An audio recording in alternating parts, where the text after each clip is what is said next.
In the past week, it has seemed like every major company has publicly condemned racism.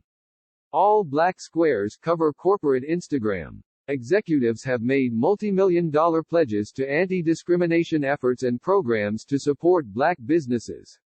Yet many of the same companies expressing solidarity have contributed to systemic inequality, targeted the black community with unhealthy products and services, and failed to hire, promote and fairly compensate black men and women.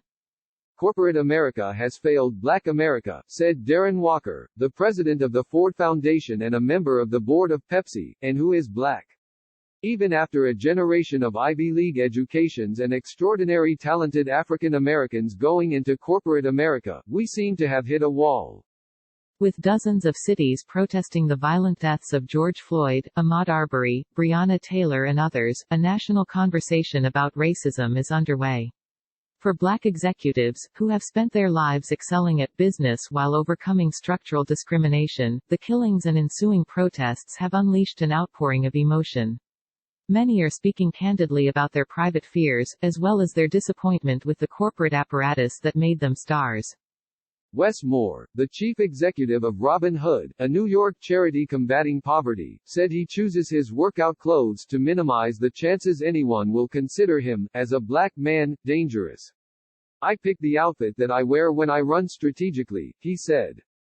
I wear shirts with my alma mater on it, Johns Hopkins, so people know I'm not a threat. Mr. Arbery was shot to death by apparent vigilantes while out for a jog. 3 white men have been charged. Mr. Moore said he was fed up with being one of just a relatively small number of black executives in the top tier of American business.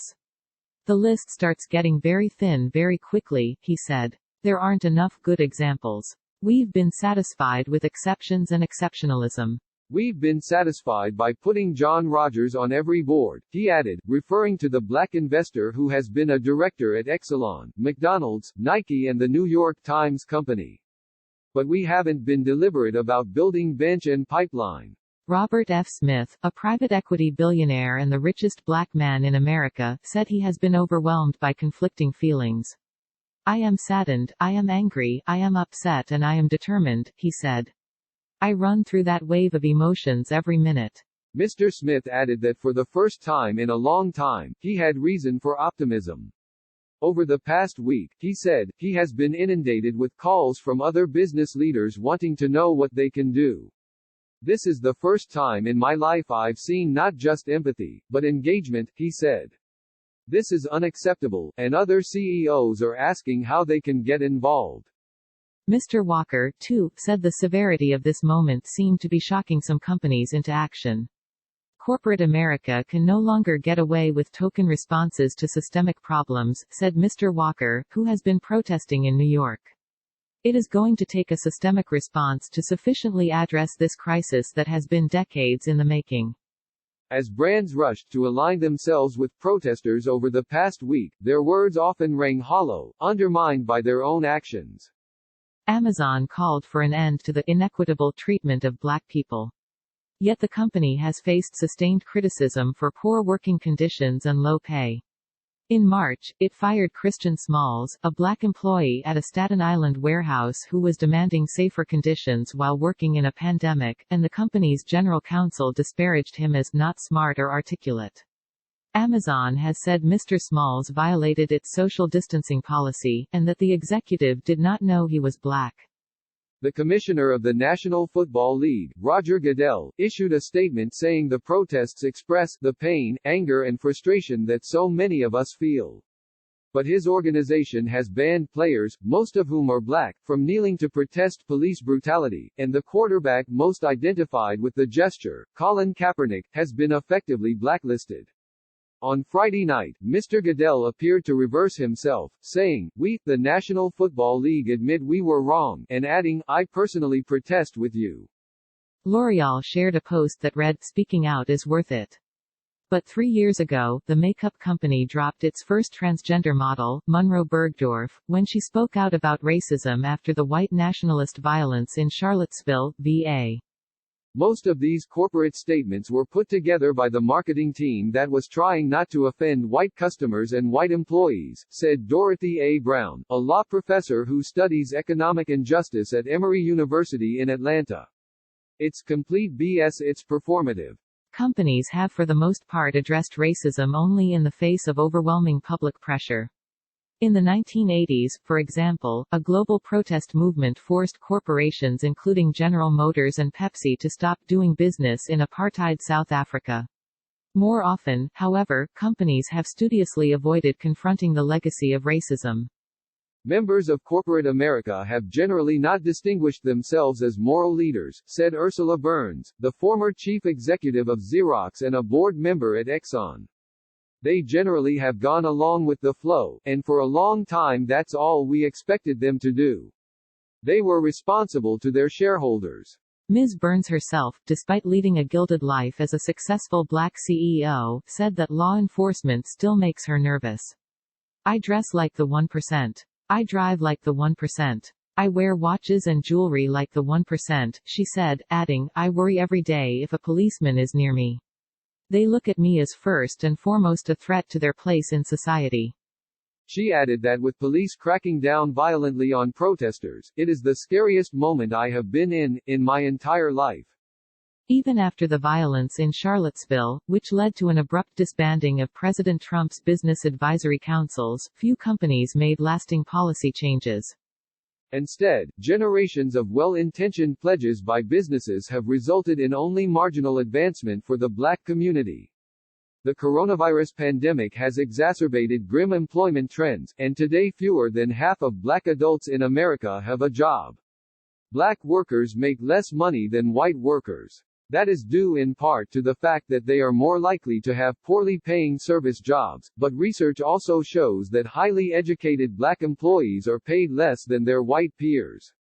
We don't get paid the same amount for the same work, said Melody Hobson, the co-chief executive of Ariel Investments and a board member at J.P. Morgan and Starbucks.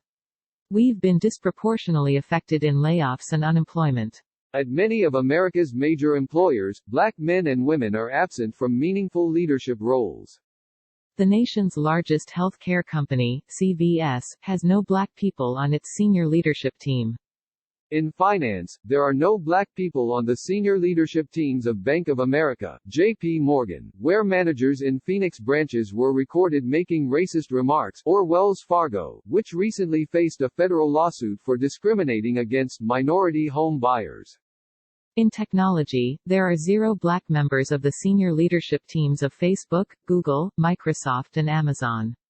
In total, there are just 4 black chief executives among the 500 largest companies in the country. Many big companies have added black directors to their boards in recent years. But while board seats can be levers to effect change, they do little to shift the power centers within companies. Exxon, the largest U.S. energy company, has 2 black board members, including Ms. Burns, but the management committee is composed entirely of white men. We are put into these positions that are honorific, because they want our presence, Mr. Walker said. But we are not given authority and resources.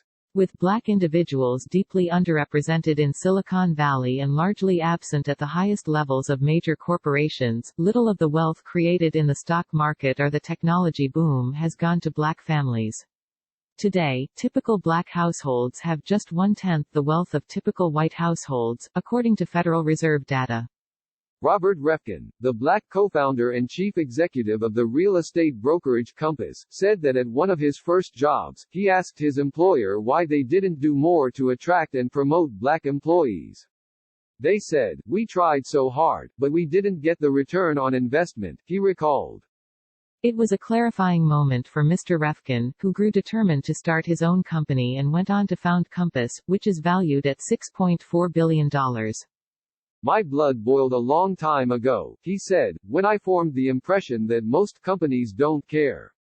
When companies are forced to confront racism, the responses are often predictable.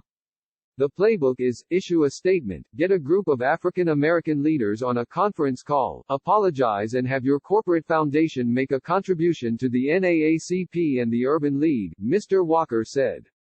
That's not going to work in this crisis. While most companies have so far stuck to the script, some have gone further. SoftBank said it would allocate $100 million to invest in minority entrepreneurs, though details were scant. Visa created a $10 million fund for college-bound black students and said it would guarantee jobs to those who meet certain requirements. PwC said it would begin publicly sharing its diversity strategy and results. Yet many black executives say these efforts, while welcome, will be insufficient to affect lasting change. Ryan Williams, the black founder and chief executive of Cadre, a commercial real estate investing platform, could not name a company he believed was doing enough to support the black community. There is no one that comes to mind that is taking the steps to truly level the playing field, Mr. Williams said. That's an indictment of where we are today.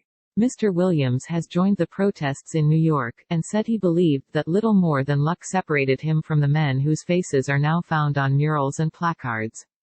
I could have been George Floyd or Ahmaud Arbery, he said. Mr. Williams is among those black executives agitating for a series of specific changes to the way companies hire and promote. He called on companies to first take the basic step of disclosing diversity figures, so that progress, or backsliding, can be measured. Mr. Smith, the private equity investor, got his first break when Bell Labs accepted him for an internship. An internship changed my life, he said. Let's change thousands of lives each year. He called on companies to quadruple the size of their internship classes and commit to giving many of those spots to African Americans, and then support them with mentors and sponsors.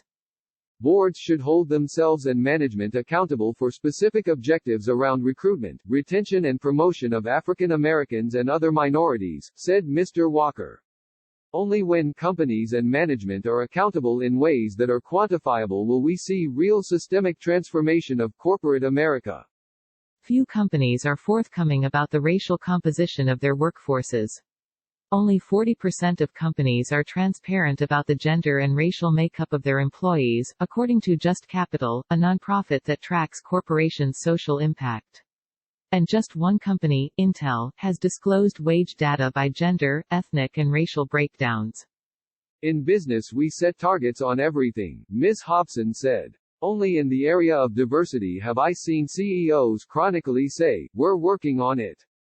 When pressed on why their companies lack diversity, many managers fall back in the argument that there is a pipeline problem, that there simply aren't enough talented black men and women to fill the roles. Mr. Moore dismissed that notion outright, arguing that companies simply aren't looking hard enough, aren't recruiting at historically black colleges and universities, and have a monoculture that overlooks black talent. It's not about a lowering of standards, Mr. Moore said. Think about how I hear that as a black man. Mr. Refkin called on companies to demand that the teams of outside lawyers, accountants and bankers they use include at least one black member. Compass has made that commitment, he said, and has also developed lists of black contractors for other services, such as photography. Companies can use their clout to promote diversity in other creative ways, as well. Earlier this year, Goldman Sachs said it wouldn't take a company public if it didn't have at least one woman or minority on its board. Ms. Hobson was among those who called for companies to tie executive pay to diversity metrics. A few companies, including Microsoft, Intel and Johnson & Johnson have gone that route, but they remain the rare exceptions. While board seats are no replacement for executive roles, black executives said change starts at the top. If you do not have blacks on your board, you're not going to see blacks in the C-suite of that company, Mr. Walker said. When Vernon Jordan, the civil rights leader, investment banker, lawyer and political power broker, joined the boards of Xerox and American Express, both of those companies named black chief executives. After months of the coronavirus pandemic and weeks of protests, Mr. Moore said, many Americans have a longing to turn a page, to go back to a moment before the protests. It is an impulse he cautioned against. There seems to be a quest to get back to a level of normalcy. But that's not good enough, because normalcy meant exclusion, it meant looking at disparity and shrugging, he said. The thing we should be aiming for is a new normal that's grounded in justice, not just criminal justice, but economic justice. If you're not thinking about how you can use your company to promote justice, he added, then you're not doing your job as an executive.